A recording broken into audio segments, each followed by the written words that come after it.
Good morning, class. This is your president speaking. As you may have already heard, your regularly scheduled Constitution Law class has been canceled.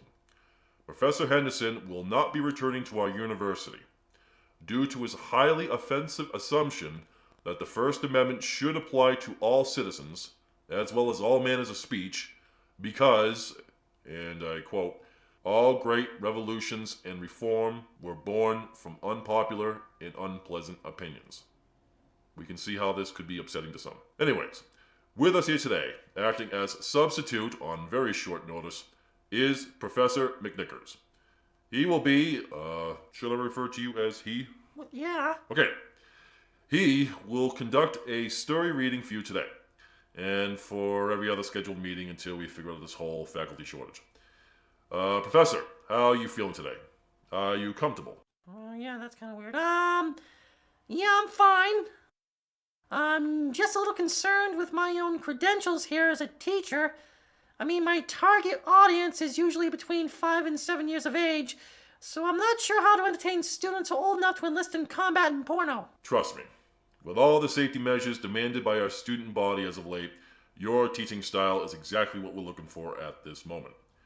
However, if you happen to say something deemed offensive by some of our students, you will be alerted by our new empathic AI stress censoring device you can see on your right. When this happens, just apologize for your transgression, rephrase your sentences accordingly, and remember to keep your privilege in check at all times. Keep my what and where? Students, please welcome our new interim professor with a big round of applause. Some students are feeling an increase in anxiety due to the loud and abrasive sounds produced by your clapping. Students, please show solidarity at this time by creating a more inclusive atmosphere with jazz hands. Okay, Professor, you may proceed. Thank you, President. Okay, boys and girls, I will now read to you the story of Goldilocks and the Three Bears. Yeah? Some students are triggered by the protagonist's name. Goldilocks? The name suggests that the main character is a blonde Caucasian woman. Well, the story does originate in England, so why would that be a surprise to anybody? The story is beset with white privilege by perpetuating the traditional, Western beauty ideal. Well, how do you know that the protagonist didn't bleach her hair like Beyonce? Good point. Well, carry on. Okay, once upon a time, there were 3 bears who lived... A student wishes to know what kind of bears they are.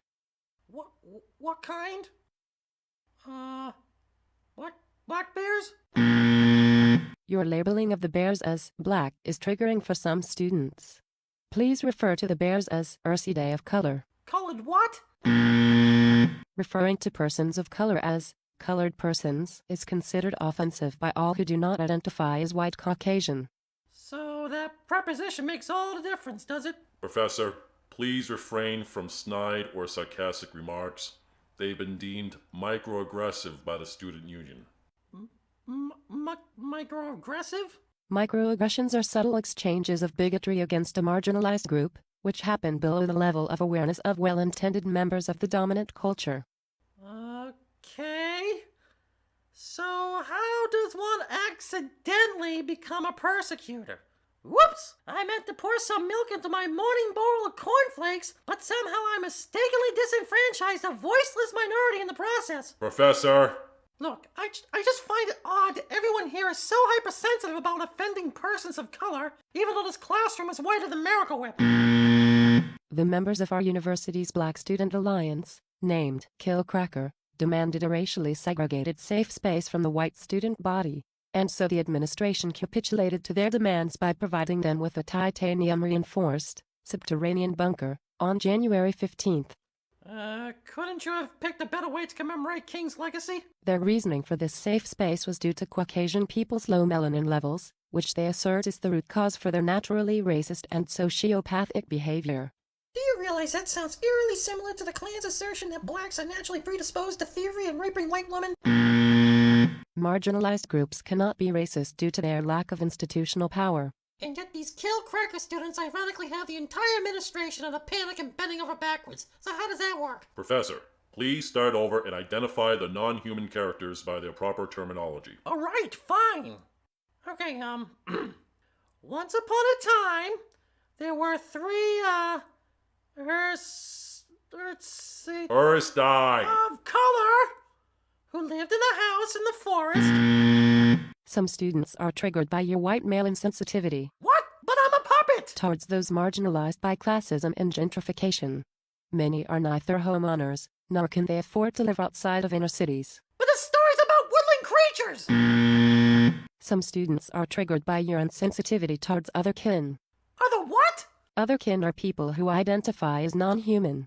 Partially, if not entirely. In spirit, if not in body. Huh?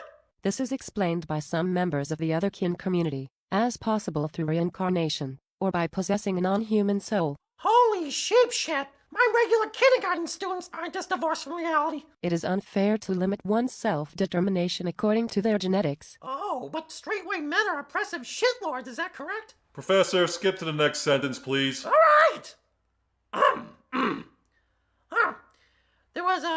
There was a great big father bear, a middle-sized mother bear, and a tiny baby bear. The story triggers some students for its blatant heteronormativity. Hetero what? Heteronormativity.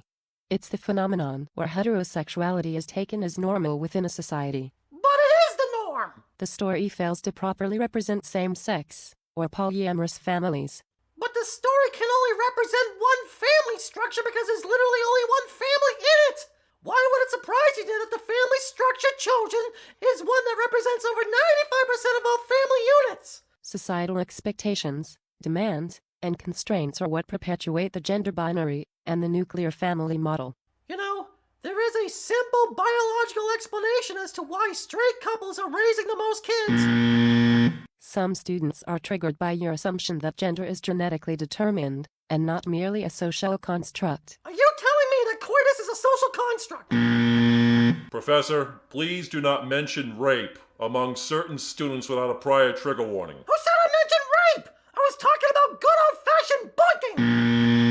Many feminist students are triggered by your misogynistic questioning of a woman's lived-in experience. Professor, before I'm forced to fire you for bullying and harassment, Oh, so now correcting one's misunderstanding of my words is hate speech? please continue on with the reading. But from now on, please describe the Bear family as, hold on. What? Okay, one male to female trans lesbian sperm donor, and, what? Huh? One gender fluid pansexual mother goddess, one agendered non-sexual triad partnered surrogate, and a purple penguin child. Okay, I'm not quite sure with what you just said in that first part, but what in the hell is a purple penguin? Assigning a gender to a child before puberty may lead to gender dysphoria, so referring to said child as a purple penguin is the most inclusive and sensitive option. Your whole lesson in newspeak is causing me dysphoria, and I'm an adult! Professor, please continue. Oh, Jesus Christ, okay, fine. Alright, where were we? Okay, there was a great big, fluid, queerkin, non-conforming, transformer, half-calf with a twist of lemon. Fuck it! In the Compton Projects lived a great big beautiful snowflake of vibrant color and a medium-sized, what now? Some of the students are triggered by your usage of size discriminatory and possibly fat-shaming terms. But I said nothing disparaging! I used those words as merely matter-of-fact descriptors! The usage of such quote descriptors may place judgment on those who don't fit within society's unrealistic beauty standards. What the hell does that have to do with me? I've always preferred my girls to have a little more cushion for the pushing. Some of the students are triggered by your sexually objectifying language and your fetishizing of certain marginalized groups. Professor, need I remind you of our zero-tolerance sexual harassment policy? Wait, so now I'm a misogynistic, rapey chauvinist for both noticing and not noticing the same goddamn woman? How can I satisfy both behavioral expectations at once without the supernatural aid of quantum physics? Some students are triggered by your highly aggressive tone and mannerisms, which suggest you may suffer from toxic masculinity. I'm displaying nothing less than righteous indignation! Neither I nor the story I've been reading aloud have made any derogatory judgments against anyone based on born traits. My snide remarks have been limited to those who exhibited faulty logic and dubious character. I'm so sorry that a short story comprised of 4 characters doesn't equally include the praising acknowledgement of 1,000 different demographics, but merely mentioning the existence of fictional subjects deemed privileged by certain real-life political circles does not impress anybody. If you want a story to include a schizophrenic, crippled, fat, aborigine, trainee midget werewolf of green color, then write your own. No one's stopping you! Warning. Many students are now exhibiting acute signs of PTSD. Oh, fuck you! Please alert Unfounded authorized self-diagnosis! You safe space overly quarantine. emotional drama queens! Attention students. We will Many now students begin are now evacuating exhibiting all acute those signs of affected by the PTSD. professor's vitriolic Please alert wrong authorized things. personnel for immediate safe space Soap quarantine. bubbles, for Christ's sake! Please stand at the fire Many entrance students are in now single exhibiting file, acute signs of PTSD. relegating those with higher Please alert calculations of authorized privilege personnel for to the immediate back safe of the space line. quarantine. My father was diagnosed with Make sure that all PTSD! Many Muslims students escorted are now to the exhibiting front. acute signs of Enough time to PTSD. straighten the Please eyes and alert make sure authorized your head is personnel low for to immediate the safe ears. space And now you were quarantine. catching holding a Anyone fence junkie! experiences any I'm making a sexual assault mockery from one of out of a the legitimate mental we illness! apologize. For using it as a salad to prove this anyone with a differing opinion!